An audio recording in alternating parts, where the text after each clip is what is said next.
Well, hey, everybody, welcome back to week 3 of Digital Marketing Wednesday with the world famous now Coach Ben Mathis. He's all over the interwebs sharing his digital marketing knowledge. And we're excited to have you guys back here today. What you may not know is we also have a mullet growing contest going on. Since we've not been able to get our haircut, Ben has his tucked in really nicely. Mine is tucked in pretty nicely as well. So we got a world-class rat tail going on here. You didn't come to hear about that, though. You came to hear about what's out on the leading edge of digital marketing. So today we got a handful of things Ben's going to dig in with you guys on. Among them are crafting messages for increased lead conversion. I know you guys are really focused on that right now, Ben. Looking at some of the internal and external digital marketing gaps that we may have in our organizations and how to address those. And that'll also lead into things like funnels and conversions and stuff like that. So Ben, as you and I were prepping for this, we were talking about, and this came up on a call with the rest of our team earlier this week, where times like these inevitably expose gaps that we all have, and every business has gaps, yours, mine, anyone who's watching this video. So I'd love your perspective on what you're seeing in the exposure of internal or external gaps on the digital marketing side. And maybe that sets as a little appetizer for us for today's session. How's that sound? Yeah, absolutely. So it's a good question. And I've said before, I consider us to be pretty good at digital technology in general. We've done it for a while. It's been kind of the thing that I built our business on. So it's always interesting for me to see us get tested on these things and how do our things show up. And when we talked about this, I'm big on internal. So I think of when we say internal, I'm thinking team-to-team communication. I'm thinking, what are our processes look like internally within our team? You know, the inflow of information versus the outflow of information. If you look at, just say, stick with internal for a second and say, you know, what has to happen for this thing to start? So say we start with a new prospect all the way to closing. Internally, what is everything that has to happen? A long time ago, we were using paper files, right? We had everything where if something happened internally within the team, we had to submit a piece of paper to somebody, an admin, somebody on the team to process the next steps. So now we look at it still on that spectrum, right? Of when we look at things internally of what does the flow look like? And what we started doing was saying, where are our gaps digitally? Where are we still doing things in analog? Where are we still needing to print papers out? Where are we still needing to, when we transfer information from one team member to another, how are we doing that? Is it the most efficient way possible? So just things like that internally when you're looking at your processes and saying, now that we're not in a physical space, because here's what we found, when you're in a physical space together, right, when you're in an office together where you can literally turn around and say, hey, I need you to do X, Y, or Z. That gets lost when you're not physically in the same area. So when we started moving to a more remote setting for our team, really evaluating those internal processes of communication and saying, how are things being transferred along to other team members without, and this goes back to something I heard a lot of my computer programming friends say, packet loss, right? So whenever you have internet and you upload something, there's packet loss or lack of packet loss. So we're looking at that internally. How do we not lose the important details when we're passing along information inside of our team? And so we started evaluating that. And at first it was just get it all online, right? So if you're starting anywhere right now and you're evaluating your internal processes, the first step would be to say, how do I get all of my offline stuff online? What are we doing offline that needs to be done online so we can still function in any business environment? That's the first step. Now, we're pretty much all online. All of our stuff's online. All of our documents are online. Our submission processes are online. Our communication's online. So we were already at that first level. So then we took a step back and started saying, okay, so internally, still internal within the team here, how can we make it better? How can it be more efficient? What are we doing that's creating redundant steps for our team members? Really looking at, for example, email is one of the things we started really looking at heavily, saying how much time are we wasting inside of an email trying to pick out particular pieces of information? And this is especially important on my admin side, where they were spending so much time filtering through emails, where we would use that almost as a text messaging system internally to send a message to our team members. So then we started saying, well, if we took that out of there, what would that look like on the email load? And what if we set up some other type of platform that would just be for us to communicate within the team? And that's where we brought in a messaging platform. And so our email is strictly for processing of files. That's it. We communicate with our clients that way. So that's that external piece a little bit. Internally, though, if people have questions, if we have issues pop up in a transaction, we have all that done on a separate platform. We also pull that out of text too. So because your texting can get so bogged down when you have 2 or 3 or 5 or 10 or 15 different chains of text with different people in a transaction, we started pulling that out, or we would just communicate with the people that we had to communicate with in text messages or on emails. So that's just some really small microcosm of how you can start looking at, what are my processes? How does information get transferred along internally? And can you make it better? If you're already doing it, can you make it better? And I'm willing to bet you can. I'm willing to bet there are things that you have let slide by, inefficiencies that you have let slide by, that can improve the amount of time it takes to do something. Another thing we did was we were looking at how our transaction coordinators were processing files.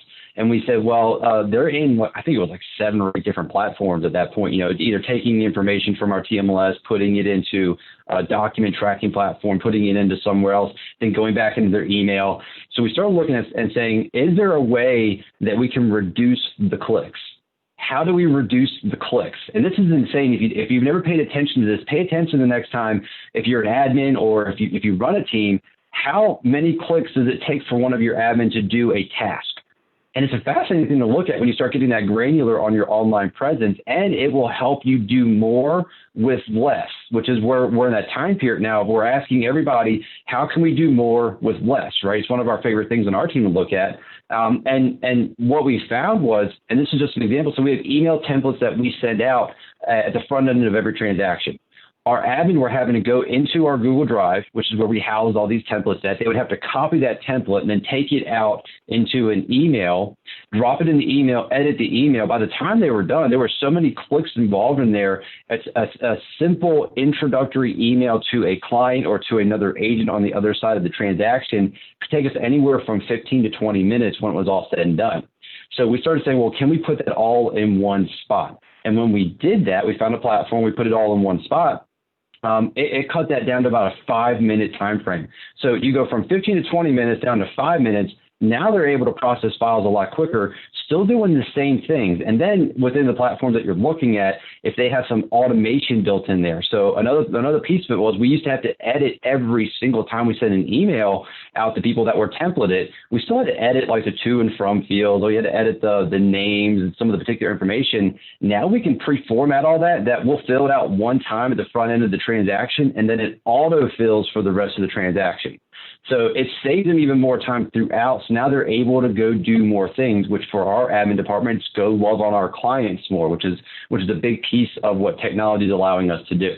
So internally, it's communication and then efficiency after you get it all online. So that's kind of the steps internally.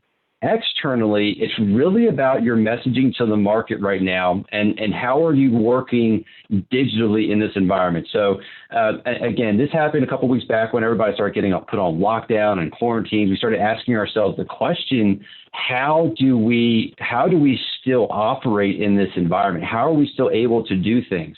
And that's where externally we started evaluating our processes and saying, everything got put up in the air and said, what do we do right now that we can't do digitally?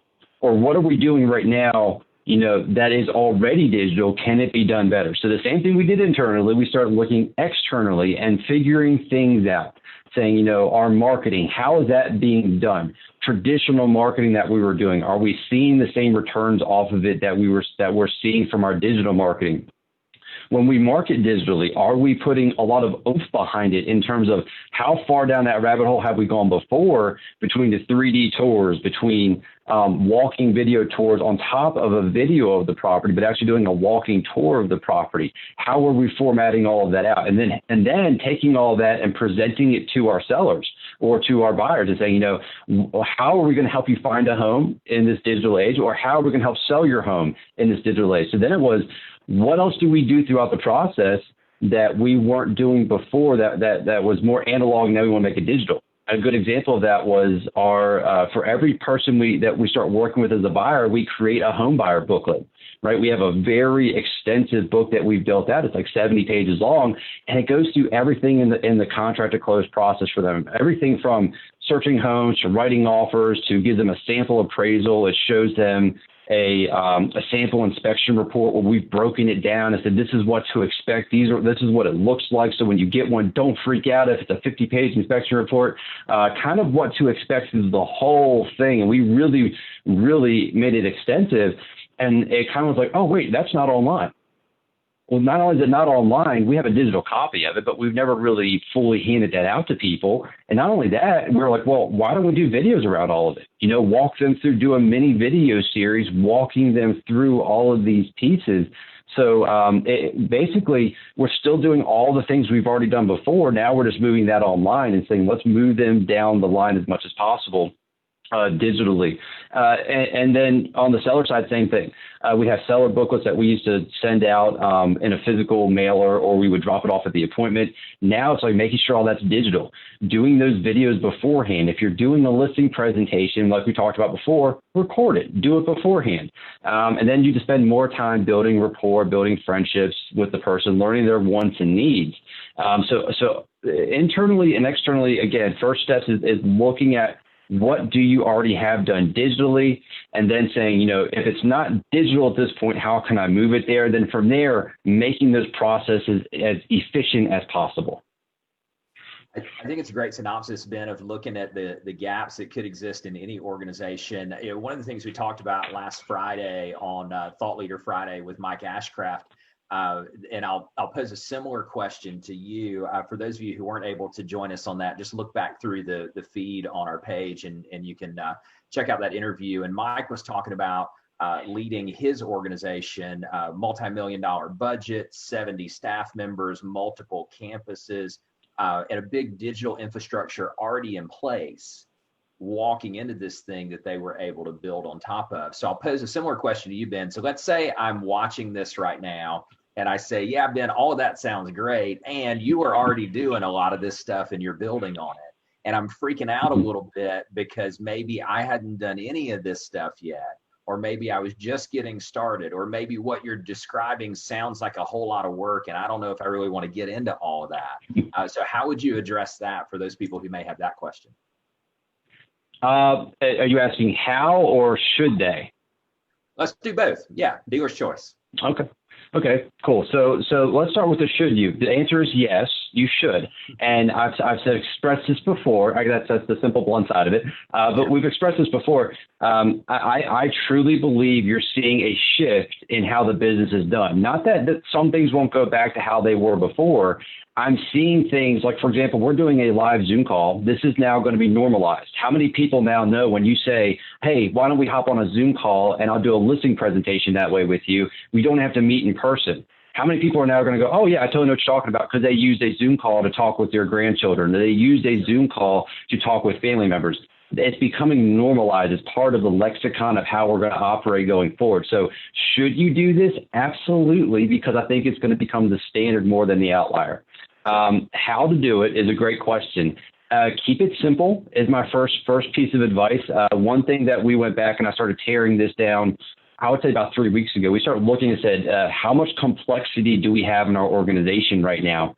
And for me, there were some things I had built years ago and we had just been using it. And it reminds me of that story about the great grandmother and the turkey, and every Thanksgiving they cut the head off or the neck off the turkey, and they said, well, why do you do that? And they ended up finding out it's because the pan wasn't big enough for the great grandmother. Had nothing to do with the turkey itself. That's kind of how we got in our business, right? We got to that point where it was like, well, why are we doing this? And it was like, oh, it's just always been that way. And does it make it the best way to do it? It was the best way we knew how to do it at that time. So I would strongly encourage, go through simplicity. Think of everything on a spectrum. So if I'm looking at gaps in my business, and I'll just use contract to close, because if you're in the business or not in the business, or you just started in the business, you at some point probably have done a deal. And I like to use this because it's a good way to wrap your mind around all the variables. So when you think of contract to close, there is a time spectrum. So if you know anything about us as coaches at this point, we like to talk in terms of spectrums and timelines, right? So we enjoy that. And whatever state you're in, most of them have a built-in timeline for your contract to close portion. I'll use North Carolina as the example because that's the state I'm in. And for us, there are 3 key dates that happen after you go under contract. The first one is the actual contract date, right? When we have signed contract or an executed contract where both parties have signed off on it, and then the monies get exchanged on. So that's our first key date. The second key date is what we call the due diligence date. And what the due diligence date in North Carolina is it gives you a period of time after that contract date to do inspections and appraisals on the property. And you can even go back and ask for repairs. You can ask for concessions. And if you decide you don't want to purchase that property, you can back out at that point. You lose your due diligence fee is what we call it. And you don't have to buy the house. So you can back out. There's no repercussions to the buyer other than losing that fee. So that's our first two key dates we look at. Beyond that key date, after we pass that due diligence date, the final key date is the closing date. And in between those 3 key dates, so we have both of the beginning and the end, and then the middle piece, there are all these little variables in there. There's these little things that have to occur. You have inspections, you have appraisals, you have contractor estimates that have to go out. You have lender approval for the loan. You have different people moving in or out of properties. All of these things happen in between that spectrum. That is a great way for you to start building this process out there, because now you have a predefined period of time for you to start going through your processes and saying, okay, from the time something goes under contract, what is all the stuff that we do? What has to happen? Who do we have to communicate with? What has to be sent where? Who has to get the checks? What has to be signed off on? And start evaluating from that first date, and then just walk yourself all the way through to closing and say, okay, using those 3 key dates as kind of as the markers for yourself. Start building your processes out that way, and look at each piece of it and say, what are we already doing online? What are we not doing online? And then just build it out from there. And again, keeping it simple as possible. For us, one of the key things that we have done is picking a centralized hub to work out of. And for us, it started with email, right? So thinking about your email provider and then thinking about what storage devices, tools that they have as add-ons to that. So you have the 2 big ones, Outlook or Microsoft, and then you have Gmail. So we use Gmail. So everything we've done has been built into the Google environment.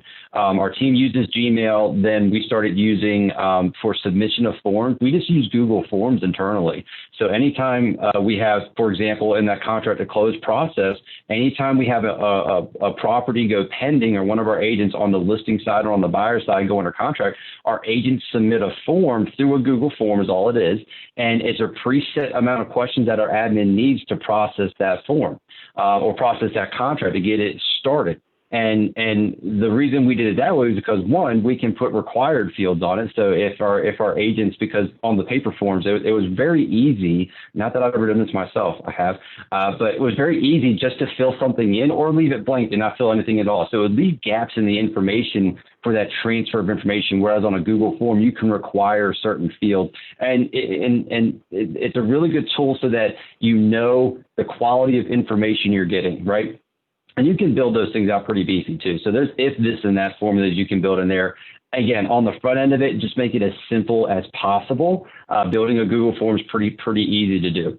And then that'll just drop into your admin's email, let them know when a new sheet's been submitted. So I would say keep it super simple. Use what tools you're already using. If you're using Google, go ahead and start using those tools. They're included anyway. They're free. They don't cost you anything extra to build all that out. Sure. Well, I think all of those are great examples, Ben. And what I love about some of the things that you share is they're really simple things to go implement. Debbie and I were chatting about this yesterday, and some of us have covered this on coaching calls this week. I'd like for you to imagine that you could rewind the clock back to January 1. And this is more for those who are listening, and Ben, I'd be interested in your thoughts too. You could rewind the clock back to January 1. And then on January 1, you knew with a degree of certainty that around mid-March, we were going to be faced with this change in market dynamics. The wind was going to turn back in our face, making things more difficult. And then our digital gaps would be exposed. If you had 2.5 months notice on that, what would you have done differently during that period to prepare for this? So that's a question for those of you who are watching to ponder. Ben, I'd be interested if you had a quick sort of top of mind answer for you guys. If you had 2.5 months to prepare for this, what would you have done differently? Good question. I would have sold some stocks ahead of time at the top of the market. No, serious. In all seriousness, we would have probably been a little bit more efficient on our process. If I knew this was coming, I would have hemmed up. I'm not too disappointed with where we're at, again, because we're so heavily digital to begin with. I think I would have liked to been a little bit more heavy on the video walkthrough tours beforehand, not just the listing video that you get done. I really see value in the walkthrough videos that you do with an agent talking as they walk through a home. We're seeing a lot of value in that. A lot of our clients really express gratitude, and then we're sending that to other agents to send to their clients in case they don't want to tour homes. We're getting a good symbiotic relationship in our marketplace too. So it's doing a lot of good there. I wish we had done that before this. I wish we had been more on the ground like that before this. A little bit more. I'm big on authenticity right now. So I think that would have been a very authentic way to build relationships with our community. So that's one of the pieces. And then, of course, just simplifying more. I wish we had, it's forcing us to streamline processes, which I love. And some of it's going, well, come on, why didn't we fix this like 2 years ago? This is ridiculous. So that's the other thing which I had done beforehand. Sure. Well, we're all having some of those moments right now that says, God, I really should have got to that quicker. I also like, by the way, that you're improving our vocabulary. Today, you've already said lexicon and symbiotic. So you're on a roll. Keep them coming. It's all Debbie. You know that, right? She scares me enough. I have to act like I'm smart sometimes. There you go. Well, I'm going to make one other quick comment before I turn it back to you to talk about funnels and messaging and conversion, because I know that's a big thing you're talking about. Earlier in our conversation, you talked about our belief that everything exists along the spectrum and everything exists along a timeline. And some of you know that one of my favorite books, although a bit challenging to kind of slog through, is this book called Anti-Fragile by a philosopher named Taleb. And I'd like for you to consider, and this is sort of the main thesis of the book, and it's really attached to what Ben's describing today. Along this spectrum, there are 3 points. And point number 1 is fragile, easily broken, obviously, susceptible to outside influence. In the middle of the spectrum is resilient. So resilient is what we see out of a lot of people and out of a lot of businesses in a time like this. And resilient is kind of like, I'm going to do everything I can to get through this because I'm tough and I've been through this before. And what Taleb proposes is that there's actually the other end of the spectrum from fragility he calls anti-fragility.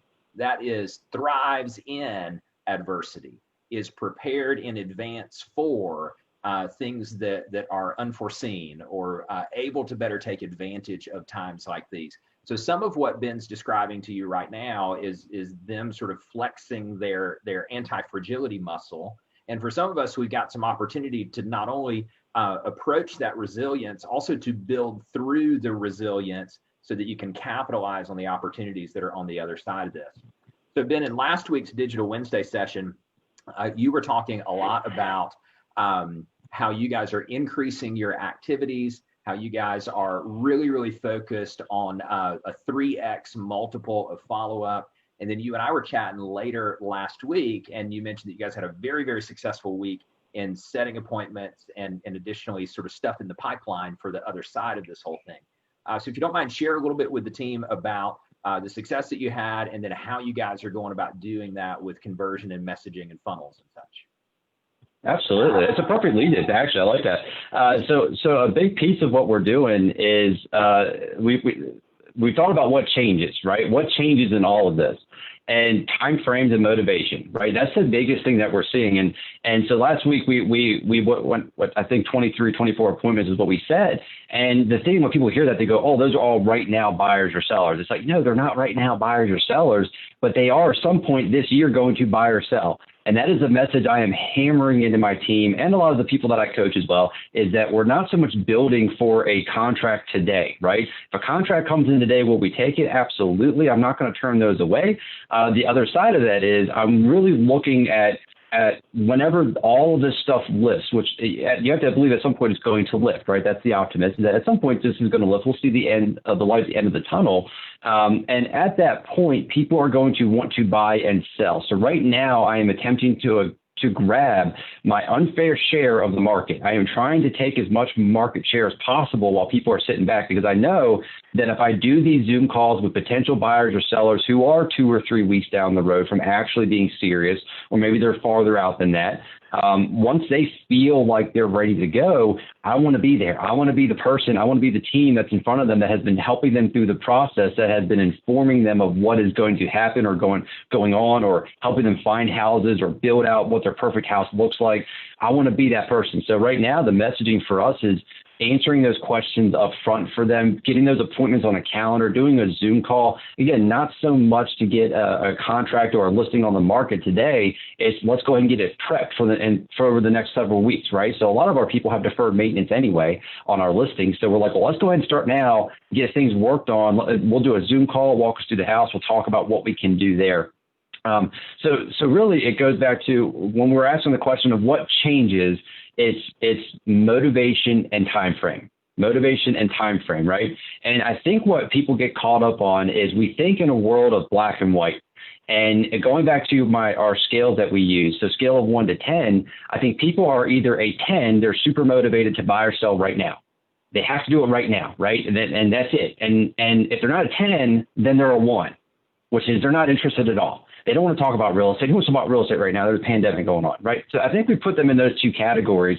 And I think really there's a lot more gray in the middle. And that's the way we're framing our mindsets is some people who are between a 7 and a 10, they're still out buying and selling. We're still writing contracts on houses this week. In fact, that is still occurring because those people are in that mode of they have to, or they really, really, really want to buy or sell right now. They don't care what's going on in the world. They want to do it right now. And then the ones that you're getting that pushback from who have raised their hands, or maybe they raised their hands previously, they're in that 4, 5, 6 range in terms of motivation. And all that's changed with their motivation is uncertainty. So they're uncertain about the market. They're uncertain about timeframes. They're not saying no forever. They're saying no for the moment. So what we have to go back and do with them is reassure, build out the timeline that was in their head beforehand, and then move that to later on. And then you have the people who are like 1 and 3s now who aren't interested at all. And that's okay. We're still going to nurture them. We're going to talk about funnels in a minute, because I think there's 3 key funnels that you need to be working on all the time. And having these things set up will really help your businesses out. So going back to what changes, the first thing that changes is time frame and motivation. So then what has to change? The conversation has to change, right? So we have to change our conversations that we're having with everyone, or they're expecting a different conversation. So if the mindset is no longer, let me list your house today, let me list your house when you're ready, you have to start changing how you're approaching that conversation. So again, for us, it's just a simple, we're going beforehand, defining what their time frame and motivation was before everything went crazy. And then we go, okay, so based on that, when all this stuff settles down, the dust settles down, what's your time frame looking like at that point? And from there, we just build out, if it's a seller, we say, okay, are you buying another home? What does that next home look like? Where do you want to be? We're getting into their motivation at that point and building out their ideal home. And then for buyers, same thing. Time frame, motivation, shifting it to after this. Once everything settles down, what does it look like on the other side? So on the key changes, we have time frame, motivation. Your conversation has to change. And then the third key piece that has to change is your content has to change. Your content has to change. And this is really important depending on which funnel we're talking about.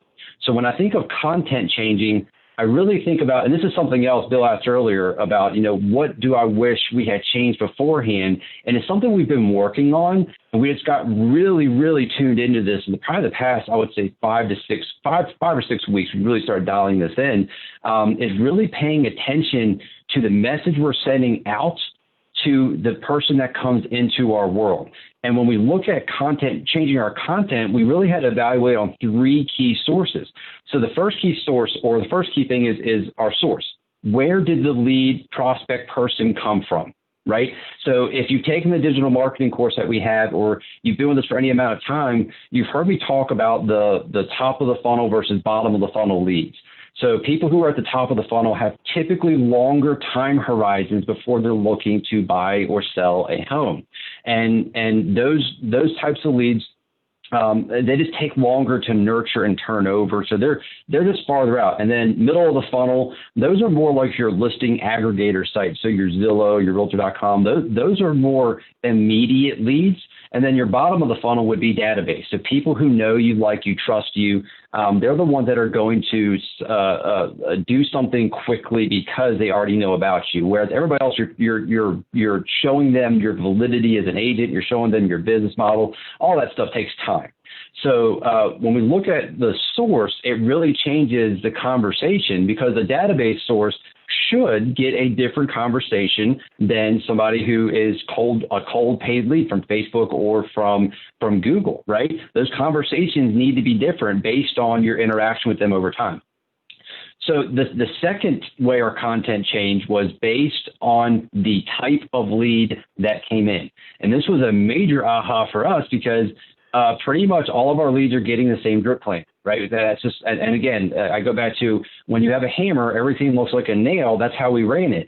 And what we started finding was, as we've become a little bit more educated in the lead ads, for example, for Facebook, we found different ways to qualify our prospects a little bit. So we started figuring out how many buyers there are, how many sellers there are, and they started self-identifying for us if they were a buyer or a seller.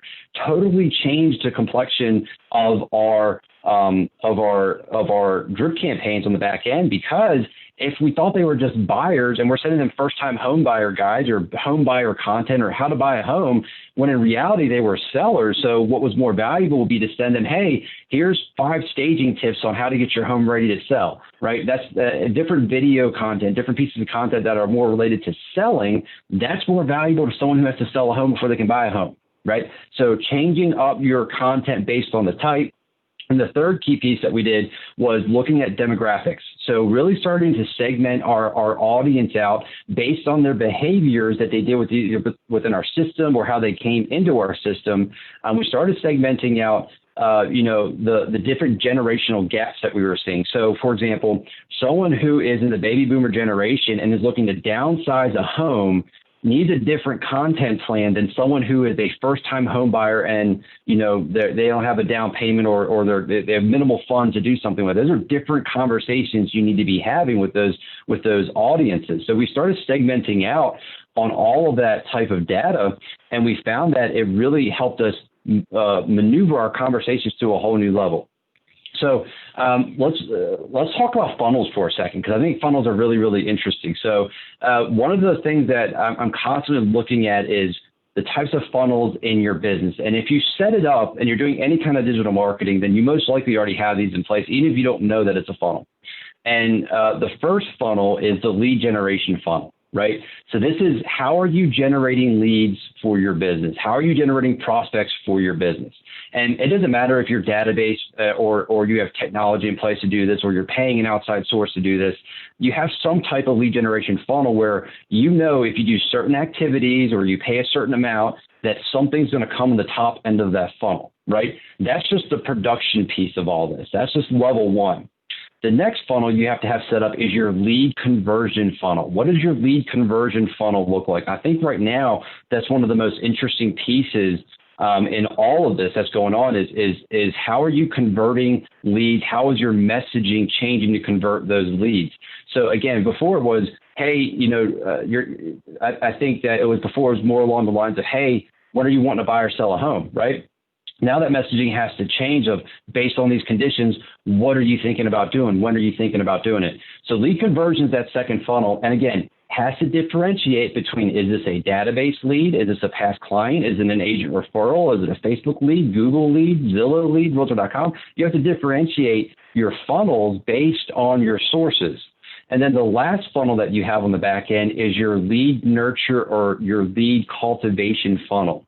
This is that long-term, long-form content. And now's a good time to start working on all this as you're building out different pieces of content, as you're recording different things. If you're taking your presentations and you're recording them, start chopping bits and pieces out of those videos and sending that out or putting it in a drip campaign. I think the number one thing on my list right now that I'm seeing as an opportunity is video. Using video at a high level, because before people were really uncomfortable with video. And again, I go back to people will resist change until it's forced upon them. And this has been forced upon them. We are now all on Zoom calls. So if you didn't like what you look like on video, guess what? Most likely you're going to end up on a Zoom call at some point in the next year or two. So might as well start using those videos to your advantage. So setting up those three funnels is really important on the back end, changing your messaging so that you're looking at, the motivation and time frame, since that's changed, changing your conversation the way we described, and then looking at content changes, and then really digging into video and putting all that together. And I think when you put all those pieces together, what you'll find is your conversion rates are going to start going up because you can base your content on things that they actually care about instead of you just sending them a whole host of emails or stuff that they aren't really interested in. Yeah, great point. I mean, particularly the part about changing the messaging to match the motivation of the person and bringing that degree of empathy to the communication that we're having. So as you were talking, Ben, I was sort of monitoring the comments that were coming in, and there were a couple of questions that showed up that hopefully you could grab. So one of the questions came in that said, your thoughts on taking client events that we would normally do as in-person events and moving them into some sort of an online space. I know we've seen lots of different examples of that. So any thoughts on your end on that part?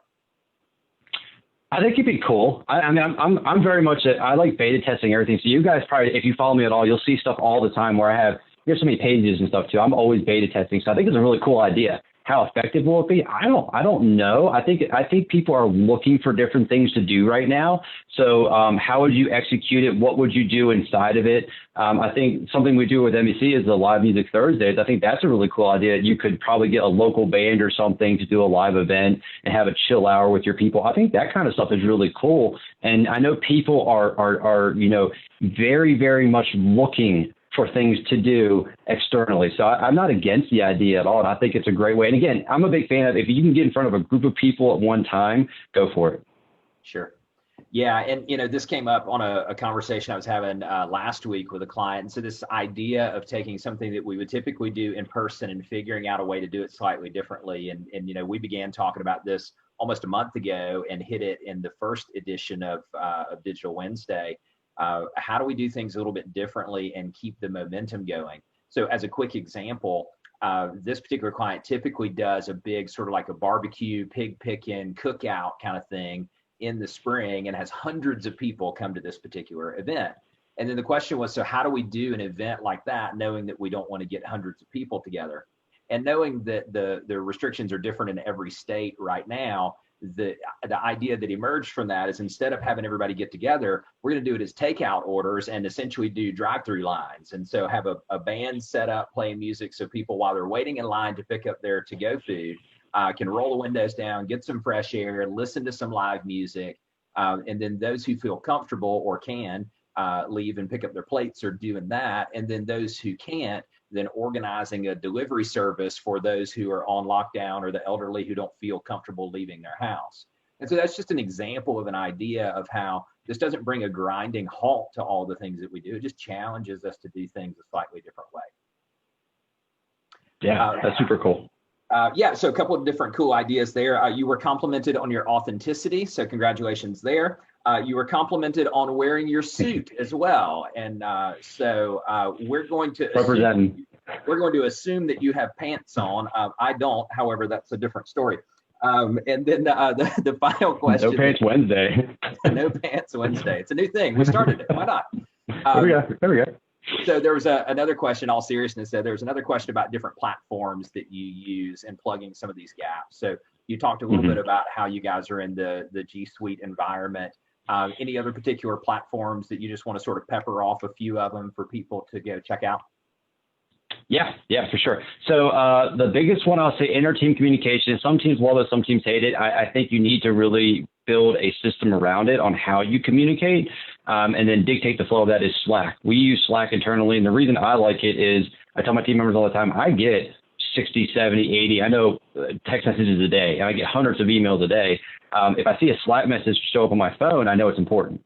So I'll stop what I'm doing typically and look at a Slack message before I read any of my text messages. So that's why sometimes people don't get a response from me on a text until later that evening. Internally, though, they know if they need me for something, they can Slack me a message and it shows up differently on my phone. And I'm like, oh, that's one of my team members. They need help with something or they need me for something. So Slack's a big one for inter-team communication. If you're not using a platform for transaction management, there's a couple of them out there that you can use. There's free versions. The one we went with was TC Workflow, and we had the paid version of it, and it is the bee's knees. I don't know how else to describe it. It literally hooks up to everything, and it made my admin so much more efficient. It's ridiculous. Sometimes I'm shocked at what they can do in there and the time frame. So again, it's all about. It may be a little more expensive in terms of had a free thing we were using before. We were using Trello, and we switched over to TC Workflow. I think it's like $100 a month or something. I can't remember exactly what it is. Unlimited files on it, and I mean their efficiency. I mean we're talking they knocked off 15 to 20 hours a week from just going back and forth between platforms. So it made a huge difference for us in output by switching them over to that platform. I think those are the big ones. And of course, Zoom. Like if you don't have a Zoom account, you need to get a Zoom account because just about everybody uses them at this point. Other than that, those are the main ones we use. Yeah, definitely. With password protected meetings so that you don't get Zoom bombed by someone, by the way. So true. Very true. Yeah, that's smart. Turn that on in the settings. Right, definitely. All right, so let's kind of wrap with this if you don't mind. And you may have two different answers to this question, and that's okay. So one question is, what's something that you guys are working on executing this week digitally that you're really excited about? It could be a new thing or it could be doubling down on an existing thing. You guys are on the leading edge, so I think we can take a lot of information away from that. So what's one thing you're executing this week? And then the other question would be, if there were one thing that you would say to the people who are watching this video that you would want them to go take action on now, because if they don't do it, they might miss the boat. What would that be? Good question. So the first one, I don't know if I get my secrets away right now. I'm kidding. What we're working on is, so I'm pretty stoked about this. And I told Debbie about it probably a couple months back where we'd started working on this, and it's beta testing.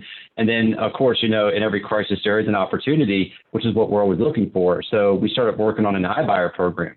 And I mentioned this on a call last week, and it's pretty much, we've got an investor group together. We have people who are wholesalers. We have people who want rentals. And we got them all in a group of figuring out how to break it down and do an iBuying program through our team. And it was really nice timing because all the major players backed out of our market. So we're stepping into a gap right now that's just beautiful. And they spent millions of dollars on social media advertising. So now I'm filling that hole, and it's like shooting, ducks in a barrel. It's not even work at this point. So that's something I'm really, really excited about. For dialing that up this week. We had a couple kinks in terms of how that information flowed in, the qualification process, different things on that end. But we're pretty excited about that piece. The second question was something I would tell people to take action on right now. Facebook Live.